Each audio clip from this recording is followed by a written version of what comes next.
ঘটনাটি বর্ণনা করেছেন ছাগলনাইয়া স্কুলের হেড মাওলানা মাদানী খন্দকার মোকাররম সাহেবের উদ্ধৃতি দিয়ে ডাক্তার কাজী আব্দুল মুনাইম, হিঙ্গুলি, চট্টগ্রাম। আসসালামু আলাইকুম। আমাদের আকা, আমাদের মুর্শিদ হজরত শাহ সুফি আলহাজ খান বাহাদুর আহসানুল্লাহ রহমতুল্লাহ আলাইহের শান ও মানকে সবার মাঝে ছড়িয়ে দেওয়ার যে ক্ষুদ্র প্রয়াস চলমান রয়েছে আমাদের, তারই ধারাবাহিকতায় আজ শানে আহসানের দ্বিতীয় পর্ব আপনাদের জ্ঞাতার্থে পাঠ করছেন কাজী জিলানী। ভিডিওটি শেষ পর্যন্ত দেখার জন্য সকলকে বিনীত অনুরোধ করা হলো। বিসমিল্লাহির রহমানির রহিম। আসসালামু আলাইকুম ওয়া রাহমাতুল্লাহি ওয়া বারাকাতুহু। আমাদের মহান মুর্শিদ মাওলা হযরত খান বাহাদুর আহসানুল্লাহ রহমতুল্লাহ আলাইহি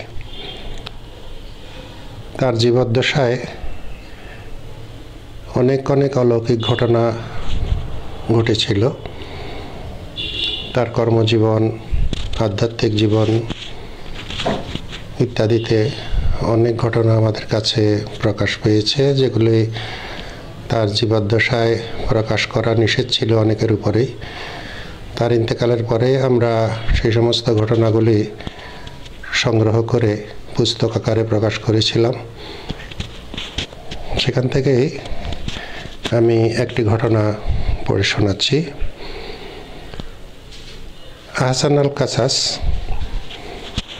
প্রথম প্রকাশ 2004 সাল, প্রথম অধ্যায়ে 3 নম্বর ঘটনা।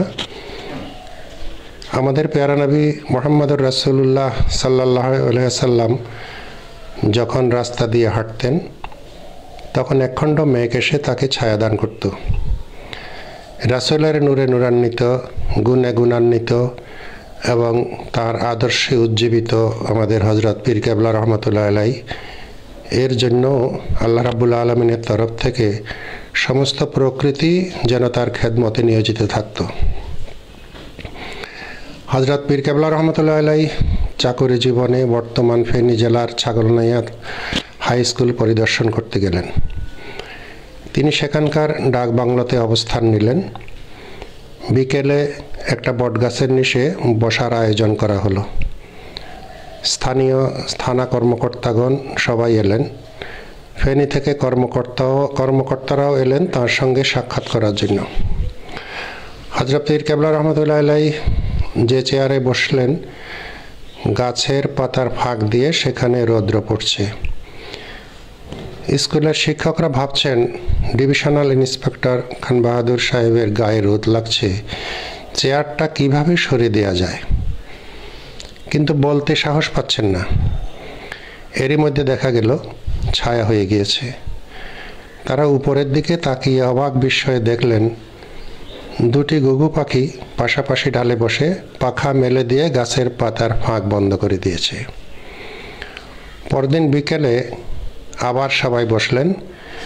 স্কুলের হেড মাওলানা মাদানী খন্দকার মোকাররম হোসেন সাহেব ইচ্ছা করেই হযরত পীর কেবলা রহমতুল্লাহ আলাইহির চেয়ারটা ঠিক একই জায়গায় রাখলেন। হযরত পীর কেবলা রহমতুল্লাহ আলাইহি 4 দিন সেখানে ছিলেন। প্রতিদিনই একইভাবে পাখি দুটি এসে ডানা মেলে তাকে ছায়া দিত। 5ম দিনও পাখি দুটি যথাসময়ে আসলো, কিন্তু তাদের প্রেমাস্পদকে দেখতে না পেয়ে প্রিয় হারানোর বেদনায় হতবিক্ষতভাবে ছটফট করতে বেড়াতে লাগলো। ঘটনাটি বর্ণনা করেছেন ছাগলনাইয়া স্কুলের হেড মাওলানা মাদানী খন্দকার মোকাররম সাহেবের উদ্ধৃতি দিয়ে ডাক্তার কাজী আব্দুল মুনাইম, হিঙ্গুলি, চট্টগ্রাম।